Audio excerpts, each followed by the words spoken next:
Sup Shredders, my name is Logan aka Spiderhands and welcome to an SP Reviews where today we have ourselves a track by an act named Conflicting Motive titled Mirrors.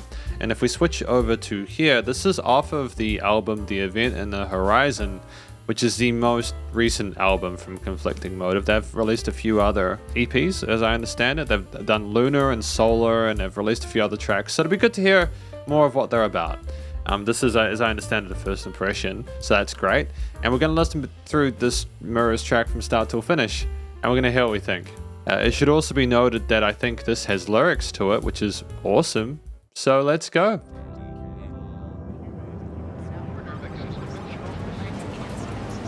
It's so intense off the bat.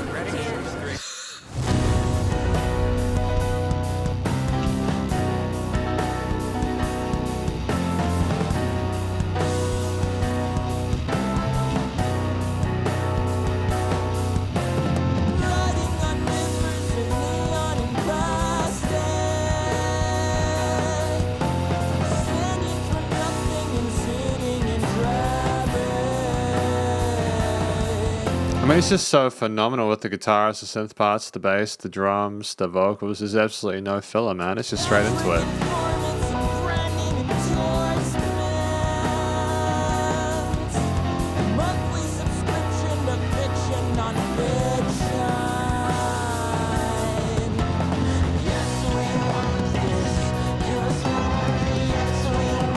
Some interesting scale checks.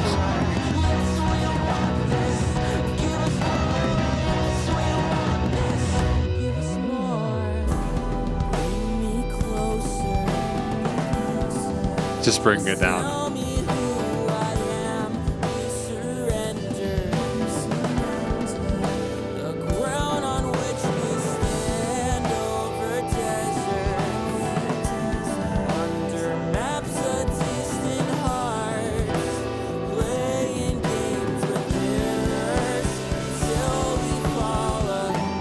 I mean, it's just poetry, innit? I'll go back a little bit so that we can enjoy the musical break, but just, you can tell off the bat that this is quality. The range of various chord progressions, musical motifs, the bass lines, the variety to the percussion, the key parts, the little sort of swingy arpeggios, the dynamic range coming down in this part, almost like it's through composed.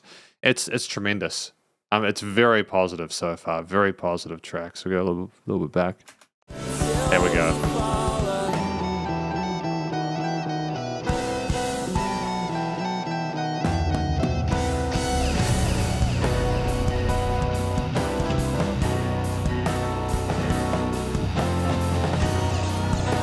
So many interesting sounds as well, like the little synth parts.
I mean, you can just tell that's the rest of the band kind of shouting out there, backing up the singer. Great chemistry there. It would have taken a long time. I think I read that it took them like 4 years to basically figure out the stuff on this. I could be wrong, to figure out the stuff on this album. It doesn't surprise me. There's a lot of intricacy to it. And just the chemistry between them is fantastic.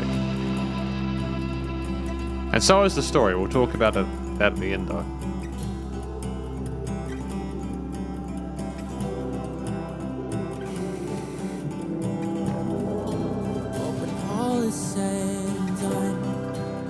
Stories that we spun tell us what was real us what to feel. We sold our final thoughts for bubbles that we bought. Shiny souvenir, place them all next year.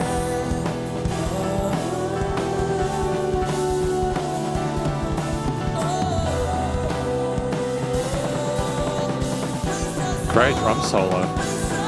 Oh, tremendous. I love the rhythm they've got to move in this.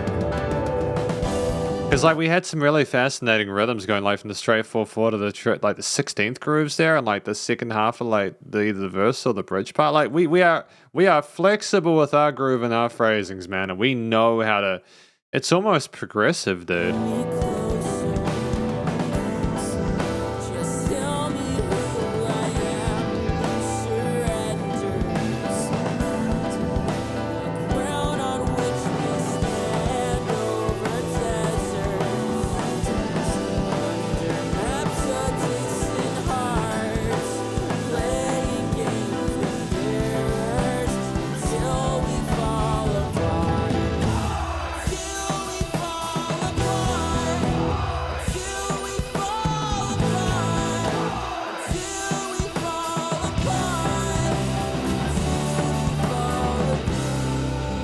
Oh, good on him for not resolving. I think he resolved on the 7th.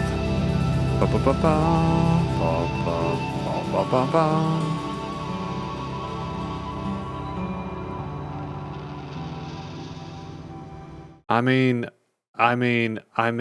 mean, come on, guys. Like, let's just be real for a sec. Because this is my conclusion, my review of this track Mirrors from Conflicting Motive off of their The Event in the Horizon album. This was a really heavy one for me, for many different reasons. One, I think the story is about how we are basically all giving ourselves a way to have new things, like we're selling ourselves to find meaning in things that like in material things. Like the line about replacing things every year kind of makes me wonder whether it's about like social media and like new cell phones and stuff, and it's about, you know, selling our final thoughts. Is that basically saying that we're giving up who we are in exchange for being a part of this like landscape where we're basically focusing more on what we have than who we are? You know, we don't even know ourselves anymore because we're basically a slave to our own sort of like inability to control our own desires, our own sort of like greed and gluttony. Maybe I'm not sure. It's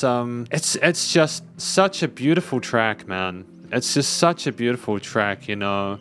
Riding on rivers of neon and plastic, you know, brand and name endorsements, monthly subscriptions to fiction, non-fiction. And yeah, I think we're definitely talking about the lifestyle nowadays, and it's basically questioning whether that's really what we want.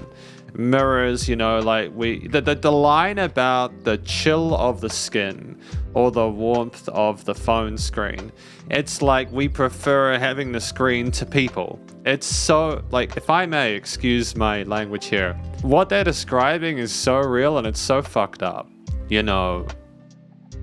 I'm guilty of it because I use my cell phone way too much, for instance, you know. But like, I think a lot of us, we use cell phones when we're on dates. I'm not going to go on a rant. You know, nobody needs to be on a rant about that stuff, but I think it's just, it's a wonderful, not wonderful because it's happy and cheery and everyone should be smiling and giggling and stuff. It's more like it's a really powerful story that's been discussed here.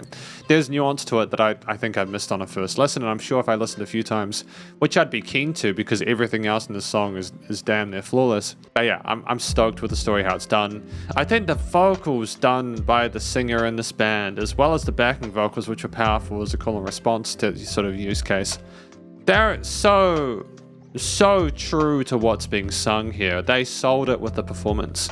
They not only wrote incredible lyrics, they were in exquisite poetry, but they sang their heart out, man.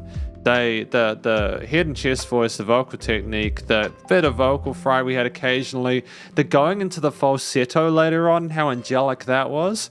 Like, it was tremendous. I was floored by it. I have a bit of a poker face when I listen to music, but inside I was like, damn, holy crap, that's wild. And I would love to see these guys live. I think that'd be tremendous. This is what a professional band sounds like, and I wish them all the best. Like, they've got a Bandcamp and everything like that. I'm just gonna go out and say it. Go check out their Bandcamp. If you like this, go purchase their music. I'm saying that not because I feel obligated to, but I think it's worth your while to do that. If this is what the rest of the album is like, you're in for a wonderful time. But, not necessarily because the story will make you feel good, because I think it's a story that people need to hear. It's great. We sang like we did, and it made sense emotionally. Performatively, the story was wonderful. It sounded very genuine, and I think that, again, the chemistry between the main lead singer and the backing vocals was obvious, and they sold it. It was incredibly believable, and I've got nothing but love for that. Now, the track at 5 minutes, usually that's outside of the 2 to 4 minute sweet spot I have for songs where, like, for me, it's like, that's too long. That is going to be too long to keep the listener's attention. But these guys floored it. It's like they knew that you couldn't just have one idea, one concept for the entirety of the song, maybe even not even two. And they just had such change and variety within the various elements of the mix. The song overall, just while I'm here, the theme of the song overall was not particularly positive, if I'm honest. It sounded like a sense of loss. We never really had any major resolutions there. It was like a calm sadness at the end with the way he harmonized on like the 7th or the 9th or something like that. But it was just how he finished on that. But it was a sense of mourning, as if we're mourning our own lack of humanity anymore because of what we've given up in order to have the comfort that we have with these multi-subscriptions and all this technology and stuff.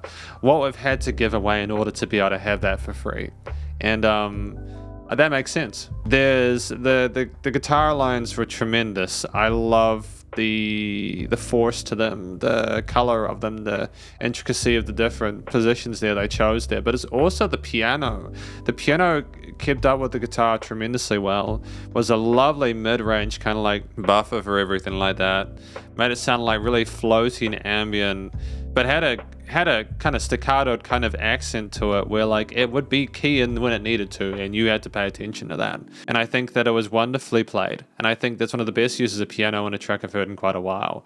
I was floored by the performance in general. I think the bass line there, when it came in, there was a bit of exploration of the fretboard. It kept relatively minimalist to an extent, and I think that was smart on behalf of the bass line. I think there was bass, wasn't it? Yeah?